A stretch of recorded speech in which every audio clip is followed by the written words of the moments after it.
Hello, friends and fellows of the internet. Welcome to Bethesda's E3 2018 press conference. Wait a minute. This isn't their press conference, I promise. Although they did go live on Twitch, and I think they did start their presentation already. They just started a stream this morning, and it's just a TV that says "Please stand by," and then it's got a little statue of the Pip-Boy from Fallout just standing there, and I don't know what it means. They're teasing something Fallout related, hopefully. And you know what I want? Fallout New Vegas, Fallout 3, or Fallout 4 on Switch. Last year, Bethesda kind of broke tradition in terms of talking about games that were coming out within the year. Like they kind of tease games, and they've been talking about games that are coming out the next year or in years to come, and that may be something that we're going to see more of, sadly, this year. I think Bethesda has been taking mostly an approach similar to like what Nintendo's been doing, where they're revealing one game, putting it out, revealing another game, putting it out, and it's like reveal and then release within months of each other, not within a year, within months usually. And I think that's a really good tradition. I mean, I really enjoy Bethesda's games. This game right here, one of my favorite games on Switch. I actually wrote a review for it.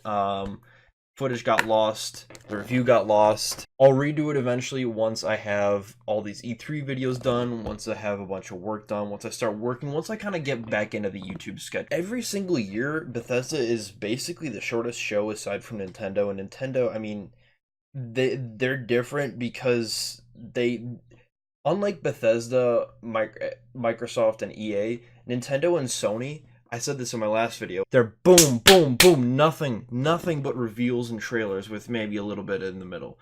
But they're really, really fast-paced things, whereas Bethesda, there's a lot of filler. Whether or not that's good or bad, I think there's going to be a little bit less filler than last year, but still more than what you'd expect to see at Sony or Nintendo's conferences. Usually Bethesda's presentations, a lot of E3 presentations recently have been pretty error-free, except for last year's shit with EA and Jesse Wellens, where there was like a teleprompter that wasn't working. He was just like, I'm here with and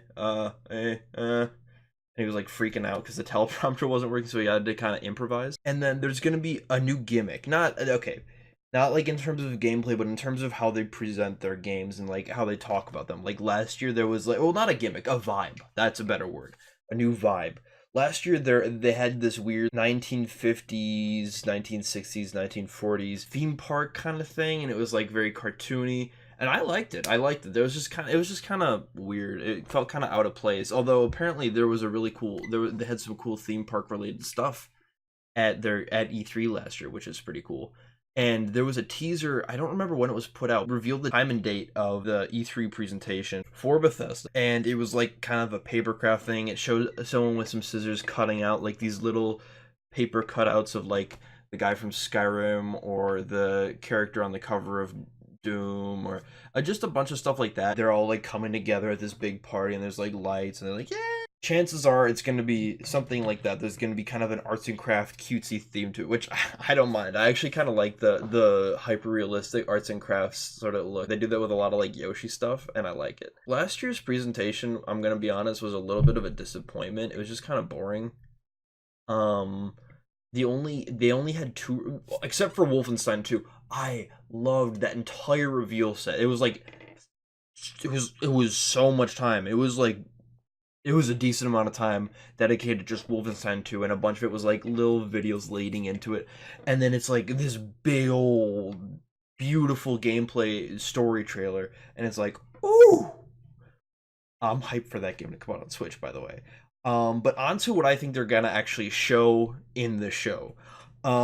Firstly, they're gonna show new VR or VFR games. I'm thinking either Skyrim or Wolfenstein VR, one of those two. Like last year they showed off Fallout 4 VR and Doom VFR, and a lot of people have complaints about moving around in a virtual reality space in terms of like just walking like you would normally in a video game. Apparently it's very nauseating. So they're gonna have to find a way to solve that if they do in fact want to do more VR games, just because you don't want your people playing your game to get sick. Like that no, you don't want that. Last year they showed a new expansion for Elder Scrolls Online, or Elder Scrolls 4. Or no, sorry. Elder Scrolls Online The expansion is Morrowind. It's from Elder Scrolls 4. And I'm thinking we're probably going to see Elder Scrolls 5 related content, and that's Skyrim. For those of you who are unaware, that's like the big game that everyone knows. And then hopefully, we will see more new Wolfenstein 2 content. Bethesda likes to support their games a little bit with DLC, not a ton, but I think that Wolfenstein 2, I think it has gotten a little bit of DLC recently, so I think it's possible to see more in the near future in the coming days, or sorry, not the coming days, in the coming months, and maybe have it released in like, maybe like a month and a half before Rage 2 to get people kind of thinking about Bethesda again. I'm talking about Rage later. But yeah, we're gonna see something new related to Elder Scrolls Legends. For those of you who don't know, Elder Scrolls Legends is Bethesda's premier card battling game. Just kind of think Hearthstone. It's not the same thing, but it's something to think of. And I predict that they're gonna reveal it for Switch. Now Bethesda has been really hammering, really just killing it with their support for the Switch. I mean, Doom and Skyrim are both really good ports, and from what I can understand, Wolfenstein 2 is just more of the same in terms of port quality.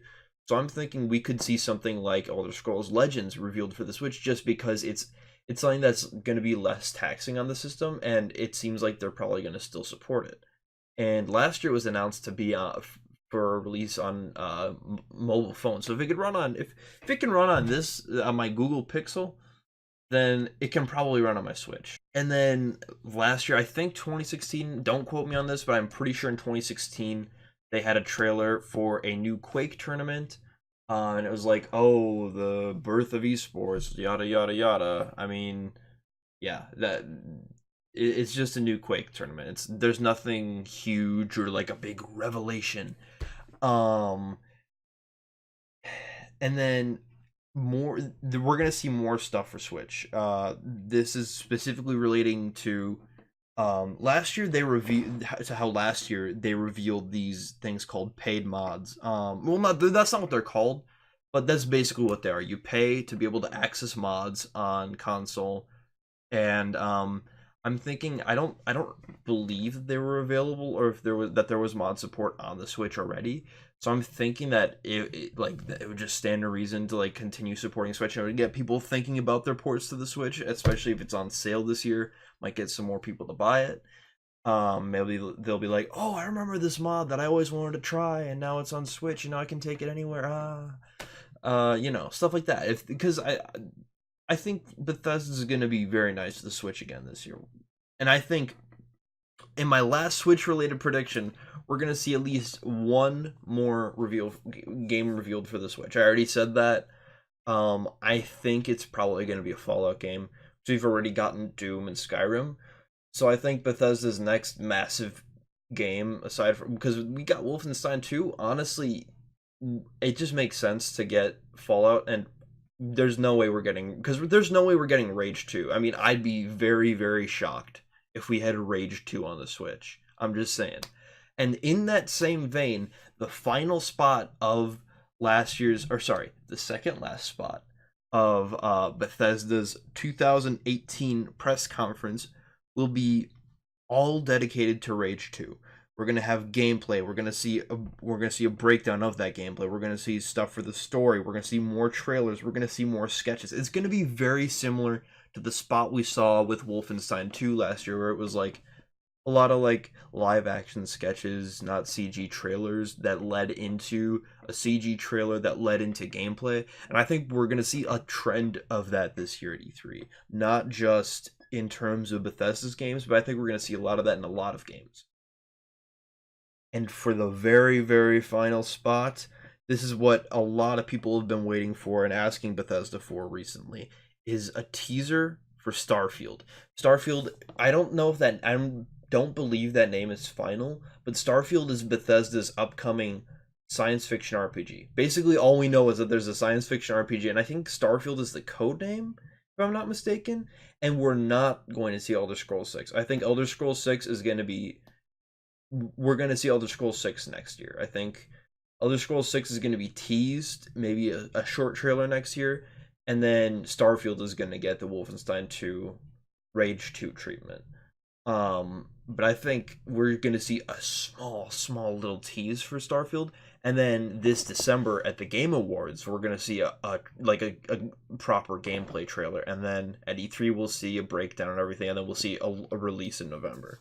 I think that's what I meant when I said Bethesda's going to break their tradition of revealing a game and then releasing it months later. Because I think Starfield is pretty anticipated and pretty rumored among like the hardcore Bethesda fans, and they know how to make an RPG. I mean, that's no secret. I think a science fiction like RPG set in space made by Bethesda would be unbelievably cool. I would love. Anyways, guys, thank you very much for watching my predictions for Bethesda's E3 2018 press conference and show. If you disagree with what I said, tell me in the comments. If you agree with what I said, tell me in the comments. If you have no thoughts on what I said, tell me in the comments. If you don't know what the hell I said, go watch the video again.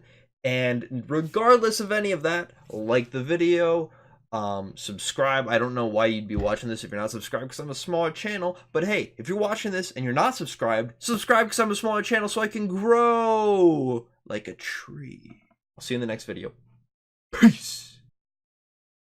Oh, and don't forget, the next video is Square Enix, and I am very, very, very excited for Square Enix. I am ready to talk about them. I have been thinking about this show for weeks. Weeks and weeks and weeks. I'm very excited. This is going to be my end card. I'm very excited. Pop in for the next video, boys and girls. See ya.